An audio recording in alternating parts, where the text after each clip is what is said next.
RPGamer's here with our day one wrap up. It's over. First day's over.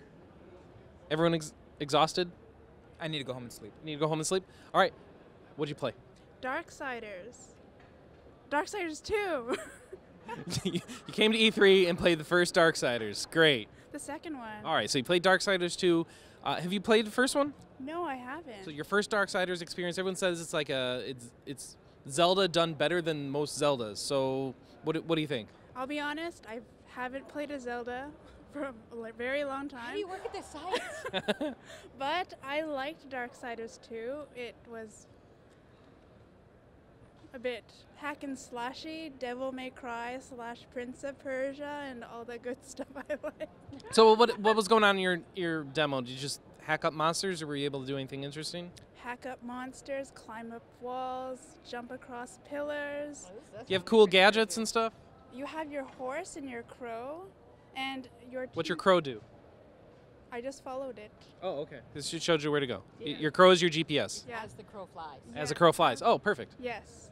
But what I liked was the 2 skill trees. You can be a necromancer or a harbinger, or for your skill development, you can choose one or the other or both. And do you have examples of skills that you got? No, I didn't level up. Oh, you didn't level up. All right. What'd you play, Manny? Wait, is Chloe, is that all you saw today? No. I'm still thinking. Oh, all right. Oh. He's bailing out on me. All right. So did you play anything else? You saw Class of Heroes 2, or at least talked about it? Yes, I talked about Class of Heroes. All right, 2, the sequel, the new one. This is the one that's supposed to be better. The Kickstarter didn't go so well, but they're still putting out the game, digital release. What'd you learn about it? That they're taking out some tedious aspects from Class of Heroes 1, such as item appraisal. Oh my goodness. And yep, there's 17 classes. So 17 classes, they're tidying up the gameplay. Was anything else that they... No?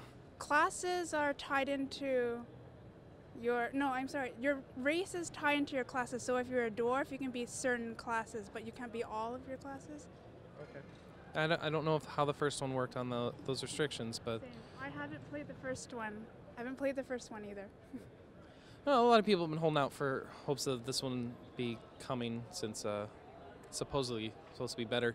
Anna, do you get to play anything? I got to play a lot of stuff that I'm just kind of going to run down the list. Harvest Moon, Frantic Farming for the iOS, playing that on the iPad. Harvest Moon, A New Beginning for 3DS. We talked about Project Happiness, so I guess you'll have to cover that. Yeah, so we had an interview with Natsume about Project Happiness. Wada-san, the guy who made Harvest Moon, basically, was there telling us about this new project he was doing. He wanted to do they want to launch a new IP, and they did. That's what they're doing, called Project Happiness. He said it's basically you run a shop instead of a farm, and you're going to grow your shop, and it's going to impact the townsfolk, and the town will get bigger, more people living in the town as you grow your shop, which I think is kind of like how Harvest Moon works too, right? Yeah. So some RPG elements in there. I don't know how they're going to work in there. Wasn't very clear on that. The artist for the game, same one who drew Pikachu. This is a Pokemon artist, the good Pokemon's artist. And music, Nobuo Uematsu. Who knew? So that's pretty awesome that they're doing a Uematsu music in a Harvest Moon-like game, I guess. It's not really a Harvest Moon game. Still a lot of back to nature type elements going on. Not the Harvest Moon back to nature, but just getting back to nature in general going on with that. And we have... It was really hard keeping that a secret from you. It was really hard keeping the composer a secret from you. Oh, yeah. So the Harvest Moon, Project Happiness, we don't even know when it's going to be out, right? 2013. It's 2013 sometime, so that could be who knows when.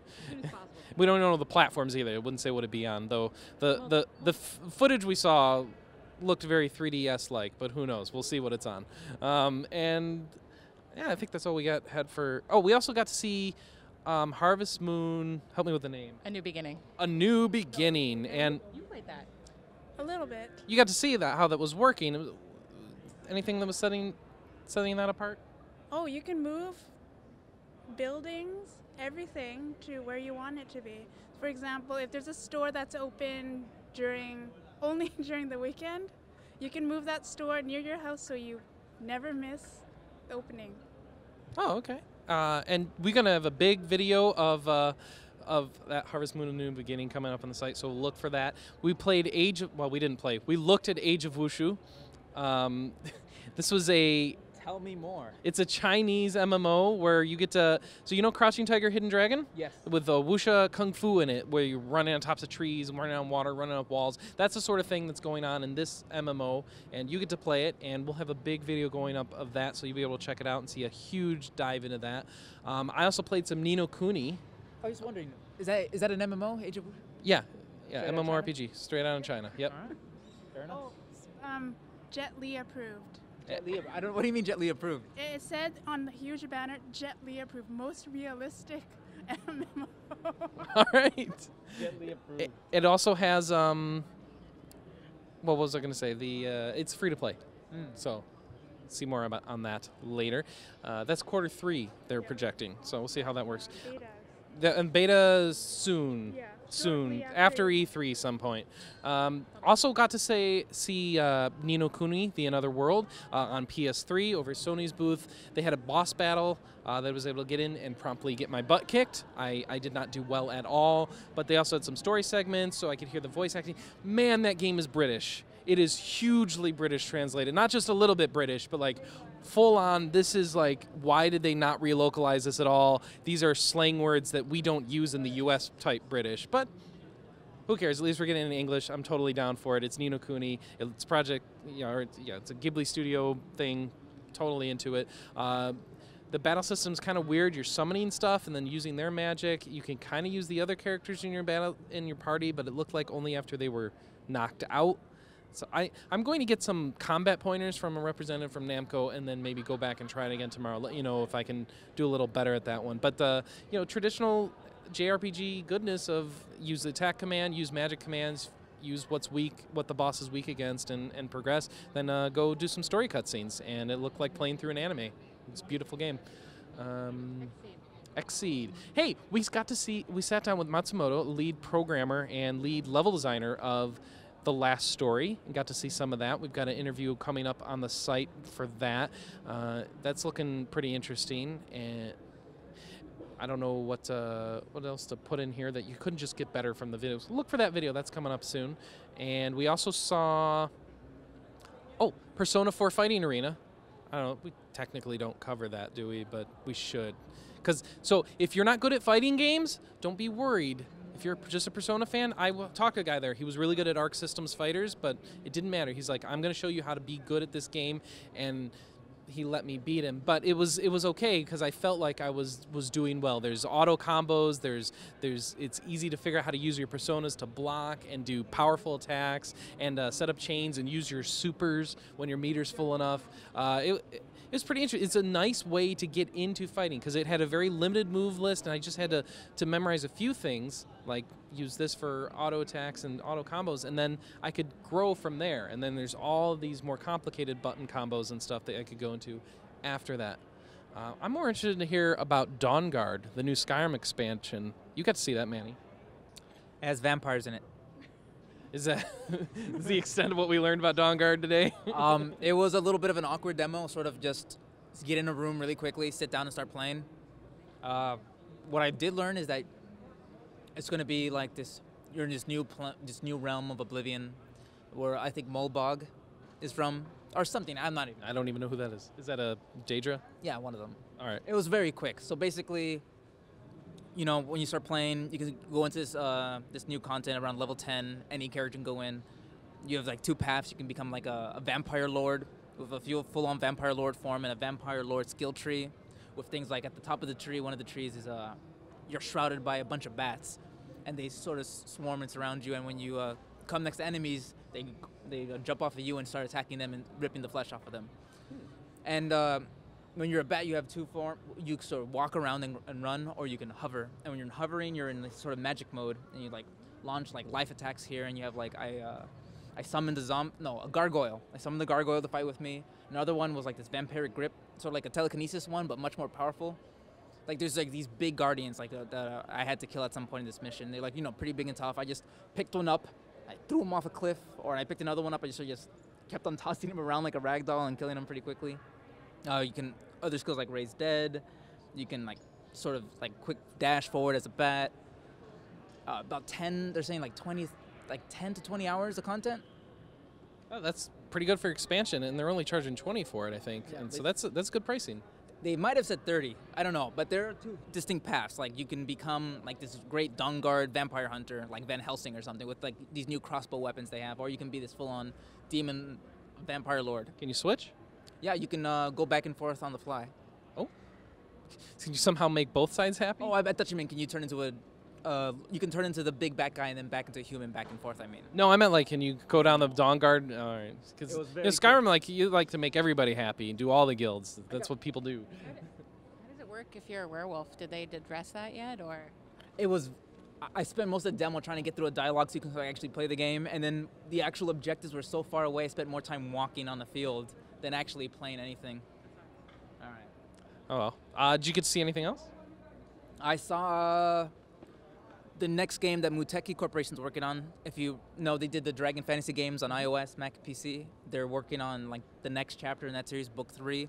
So instead of a Dragon Quest style 8-bit RPG, it's a 16-bit style, like 16-bit style old school JRPG like Chrono Trigger. Yes. Awesome. And next is a 32-bit style RPG. They were joking about that. They said they might joke. We just skip and go straight to the PlayStation era. I mean, PlayStation 2 era. All right, yeah. So combat takes place on the you don't switch to a battle screen. Enemies you see on screen, you enter combat with them. Sort of it's not real time, but sort of you attack based on speed, and then you can avoid enemies if you want to. No more random battles. You can run away from enemies. Instead of breaking this up into a bunch of chapters like the iOS games were, it's just one big thing. They're not. Oh, and big announcement. I was the first guy they told about this multiplayer, so you and your friends can play together. In a 16-bit RPG. Yeah. So you're gonna each control one person in a party? Yeah. But how are you gonna handle like being at different places in the game? It's still very predominant. Okay. So they're saying we got multiplayer. We have we're planning this. We have some hooks in there. They talked a little bit about throwing in some Skies of Arcadia style ship battles. Big All right, I'm on board. Let's do this. Yeah. It looks good. It's a like charming game, and these are like some very genuine guys. They're open. Like a lot of this stuff might not be in yet, but there's like this is what we want to do. Here's what we're planning. So I wish them luck. It sounds good. Awesome. Anything else cool? Let me see. Muteki Corporation. I saw of Orcs and Men again. Mm-hmm. They basically gave the same exact demo as last year, except the skill tree wasn't a placeholder image. It actually existed. And the game's out. I mean, what's new? Is it out? It's of Orcs and Men. I thought it was out. Making a second one? No. Okay, apparently it's not out. I thought it was out. Wow. Are you thinking of like a Game of Thrones by Focus Interactive? No, but all right. So of Orcs and Men still coming. All right. I'm pretty sure it's not out. All right. But yeah, it looks better than it did the first time I saw it. The skill tree is interesting. When you level up, you get a skill, and then when you further down and during the leveling tree, when you have a skill, you can they branch off and you pick one permanent path to the other. You're always fighting with similar to Game of Thrones. When you enter your skill tree system, everything slows down. So it's a good way of managing because you're always with your orc and your goblin team, right? So you're switching off back and forth between the ranged and the stealth goblin and your big brute orc, and set up a skill here, set up a skill there, stealth kill someone over here, throw someone over there. And yes, there's goblin throwing. You can throw your goblin companion at people and kill them. Awesome. I saw a wannabe Diablo clone called Raw. Oh. I saw what that meant, but something about war. Yes, Rage Against War. I don't know. Rage Against the War Machine. It's $10 downloadable title. It's okay. You can't describe it any better than just not as good as Diablo. I'm not gonna lie. I mean, it doesn't look great. Okay. I'm not on their PR team. I'm not supposed to sell the game for them. But is a point-and-click action RPG? No. It's an XBLA title. So you have abilities set to 4 buttons. There's only local multiplayer. 3 characters, rogue. Like, tell me if you heard this before. Yeah. On XBLA, it works. Crimson Alliance. Yeah. Honestly, it looks like Crimson Lion, but it doesn't look as nice. The funny thing is I actually also got to play an action RPG today called Project Dragon. It's like the anchor title for We Made. I went over to their press conference, and it's basically like... That's a full-blown MMORPG, right? Yeah, except, well, it's an MMO. On mobile. Yeah, and it's completely mobile. So it's iOS, iPad, iPhone, and yeah, it's drop in, drop out, co-op multiplayer. It's basically like Diablo on your couch. Oh, so it's not like a big server full of people. It's like just a small party? You're going to have either option. Oh, okay. Cool. So yeah, it's looking pretty good. I don't think they have a release date yet. So. All right. Anything else that anyone checked out? The Elder Scrolls MMO. Oh, At least a big yeah, that little Elder Scrolls thing. So, let us know how to go. It seems like a strange mix between what BioWare's doing with the Old Republic and WoW, which it seems strange that I would compare both. But you know how they're so story-driven with BioWare, the Old Republic, and then WoW has that very, very set fantasy style. Well, mix those two together. So you have your orcs, you have your fully voiced dialogue. You know, so fully voiced characters. You got 3 different factions. They're all fighting for different. They're all fighting for different things. Big, PvP thing where like siege battles, 100-man battles. Eventually, in the PvP, whoever. Well, I'm sure you all there before, but what I saw was just a lot of different. All of Cyrodiil, all the different regions, deserts, swamps, forests, you name it. It's just it's just big, pretty MMO. Did they give some idea of how you're going to have a good single-player experience inside an MMO?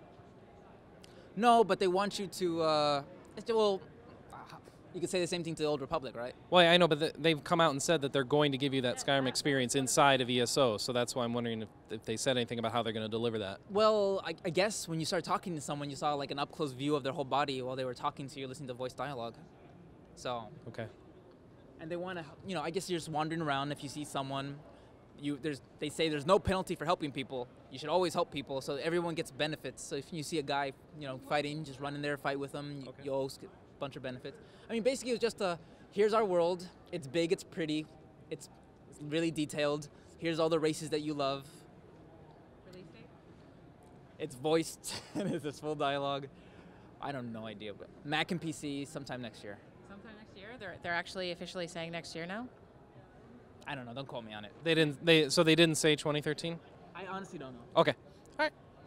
So that's ESO, and I think that's the first day of the show. So thanks for joining us. We'll be back tomorrow, and day 2 will be, I don't know, fancy. We'll prepare a dance or something. All right. See you tomorrow.